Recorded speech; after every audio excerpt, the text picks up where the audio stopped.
Word of the day is timing. It's been a month since the Sheikh Hasina government in Bangladesh was deposed, and Mohammed Yunus, the man who holds the reins to the government, has given an interview. And in the interview, he has said that reports of attacks on minorities in Bangladesh are hugely exaggerated. In fact, he says attacks on Hindus in Bangladesh are not communal and the issue is exaggerated. The timing of this interview is almost perfectly coinciding, in a very perverted, warped sense of the word, with a heinous attack on a young Hindu boy in Mohammed Yunus's country. Even as he was giving this interview, a young Hindu boy was being lynched in Bangladesh. But first, let's begin by telling you what Mohammed Yunus said in this interview to PTI. He says, and I quote, "The attack on minorities in Bangladesh are more political than communal. I have said this to Prime Minister Modi that this is exaggerated. The issue has several dimensions. When the country went through an upheaval following atrocities by Sheikh Hasina and Awami League, those who were with them also faced attacks. Now, while beating up Awami League cadre, they had beaten up Hindus, as there is a perception that Hindus in Bangladesh mean Awami League supporters." Now let's tell you about Utsab Mandal, the young boy who was seen in a video that emerged from Bangladesh that the world has reacted to with revulsion.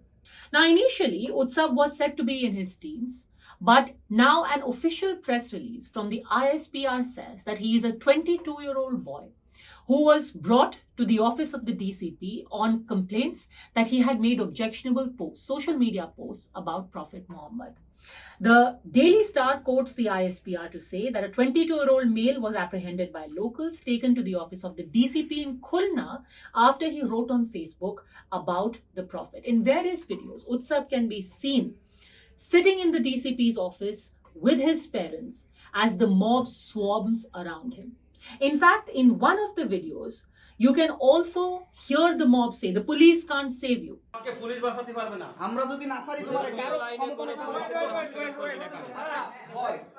The Daily Star actually reports that about 3,000 to 3,500 people gathered at the spot, creating unrest and demanding public punishment for the individual. Soon after, Utsab was attacked in police custody. In the entire video, you will not see the police reacting even once. It's the men from the mob who are shouting, who are asking, "Hand him over to us. We will garland him with slippers. We will punish him." The police don't speak. They do nothing to stop the mob. Eventually, the mob snatched Utsab from the police and beat him to within an inch of his life. The last image that was seen of Utsab, where he was lying seemingly lifeless on the floor, drenched in his own blood, he is not moving, he is not speaking. This is happening in Mohammed Yunus's Bangladesh.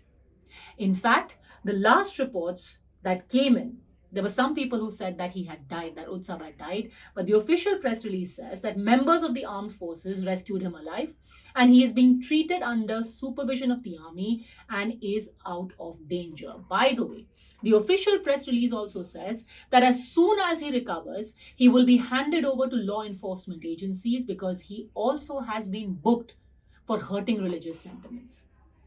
There is no mention, however, of what happened to the men who attacked him, of people in the mob. Did anyone get booked or arrested for almost lynching this young man? No mention whatsoever. And all of this happened in the presence of the police. All of this happened in Bangladesh. And yet Mohammed Yunus says that most of these attacks are political. Last heard, there was no connection that could be established between the Awami League, Sheikh Hasina, and Utsab Mandal. Ironically, one of the other things that Mr. Yunus also said is that these attacks are political in nature and not communal. India is propagating these incidents in a big way. New Delhi must abandon the narrative that Bangladesh will turn into another Afghanistan without Sheikh Hasina at the helm. The way forward is for India to come out of the narrative. The narrative is that everyone is Islamist, BNP is Islamist, everyone else is Islamist, and they will make this country into Afghanistan. Bangladesh is in safe hands with Sheikh Hasina at the helm. Only is the narrative that India is captivated by. Were those people who tried to kill Utsab Mandal Islamists? Is the comparison with Afghanistan, or a country that is following in the footsteps of Afghanistan, if a boy is being lynched in broad daylight, is it completely misplaced, or is it only a narrative? We leave that to your judgment. Think.